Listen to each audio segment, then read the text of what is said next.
रह गई रस्म आज़ां शौक बिलाली न रही, फलसफा रह गया तलकीन गजाली न रही। उलमा सिर्फ मुंगा महदूद कड़ी तर मुंज दे पारा च बस जमा रा कि नोर बदई न प सियासत के कार साथी न बदई प दुनियावी मामलातों के कार साथी। अलां के आवाम से शायद आवाम खो अनाम दी आगा बस पोएगी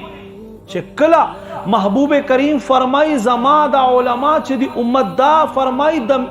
पमिसल दस्तूर दी संगे बा पखवा खल्को च स्तूर प जरिए सर लारे मालूम ओले द मुल्कुनो दा आलाको फरमाई दक्का से औ बल रिवायत के राजी का दस्तूरी जहान न उचत के रणा ब खत्म शी फरमाई का उलमा उचत के जहान ब पतियारत के पातशी। नुमा इज्जत मंदनो खमुंगा तसो खपला सोचो कई खपल ग्रेमान तो गोरे यार पदे 164 घंटों के पैवा आफ्ता के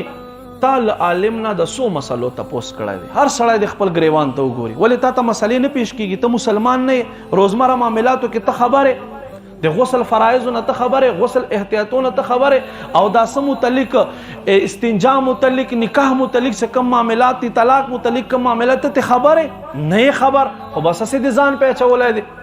मखियो रोज के योकस मात्र टेलीफोन करो यार जी योकस दस खपल खजे तवील दी द्रे जला اوس دا په طلاق شو کنه غوسه کې ورته وی دي مې ورشه په خندا کې ته ورته وای کنه په غوسه کې سړی ورته وای